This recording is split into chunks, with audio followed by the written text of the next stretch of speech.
is a clip from the New York City Ballet's annual production of The Nutcracker at Lincoln Center. Every year, shows on Broadway and beyond help make spending the holiday season in New York City an experience like none other. And joining us now to give us some of his theater picks, Emmy Award-winning host of On Stage on Spectrum News New York 1, Frank Dell'Ella. Frank, thanks so much for coming back on the show. What are you looking at this season? What's standing out to you? Well, first and foremost, in the Dell'Ella household, the Radio City Music Hall Christmas Spectacular is a staple, Mika. I'm actually going back there this week to take my family. There you have the Rockettes right there. They have a new scene this year, so if people think it's the same show every single year, it's actually a little different this year, and they have a scene with fairies and drones, which is pretty cool. I've seen some footage of that. Drones, a modern twist to the Christmas story. So beyond the Rockettes and Radio City, what are some other shows people are planning a holiday trip to New York City? What should they see? Honestly, if you want something a little bit smaller, there's a venue here in New York City called Birdland Jazz Club. Every single year for the past 13 years, they've been doing a swinging Birdland Christmas. You have Billy Stritch, who worked with Liza Minnelli back in the day, Jim Caruso and Clea Blackhurst. It feels like you're watching your friends around a piano and you're just having the best time hearing holiday classics like Sleigh Ride and Snow. It's just a blast. You know, Frank, there's been a lot of talk for the past couple of years about what the pandemic did to various cities, New York included. But just mentioning to you off air, taking some grandchildren yesterday to 30 Rockefeller Center, to look at the tree and the Nutcracker, you would never get the impression that New York was suffering. Right. I mean, just walking around, I was doing some last-minute Christmas shopping this weekend. And it's on fire. The city is on fire, and that's what we want to see, right, guys? Like, you know, it feels like it was pre-pandemic.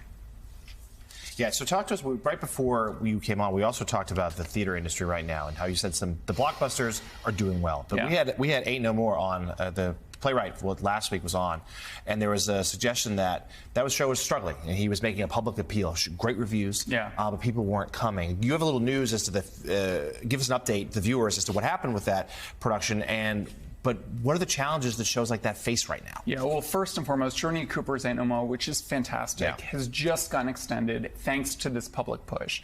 A lot of celebrities came out, people like Tyler Perry, Whoopi Goldberg, Queen Latifah hosted a show there this past week.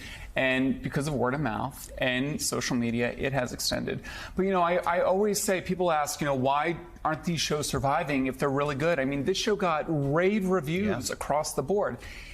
I think it goes back to name recognition, and it goes back to familiar titles. I mean, these tickets are expensive. Bringing a family of 4 to a Broadway show is expensive. Now, there are deals out there for you to find, and I always suggest checking in with the box office if you can, because they will guide you in the right way. But on paper, on the surface, these tickets are very expensive. So I think that's the reason why we're not getting a lot of people there. Sam Jackson's play, The Piano. Fantastic. That's an indication of a show that got rave reviews.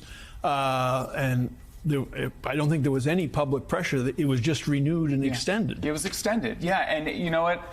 It's August Wilson, one of our greatest playwrights, right? You have Samuel L. Jackson, you have John Washington, who is Denzel Washington's son, Danielle Brooks. It is a fantastic revival, and like you said, it got extended.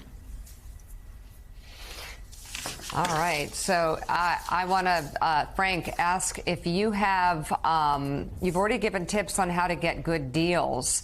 What would you say if you only could go to one Broadway show this Christmas season, what would it be?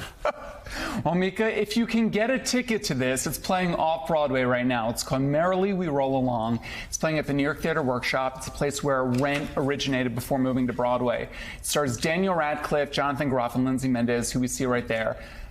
Hot off the press, it was just announced it's moving to Broadway in September. It is a fantastic revival. The show was problematic when it opened in the 80s.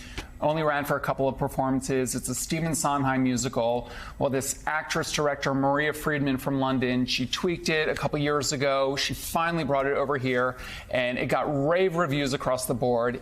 It's a tough ticket right now, but if you can wait, go in September. All right, Emmy award-winning host of On Stage for New York One, Frank DiLella. Thank you as always. We appreciate it.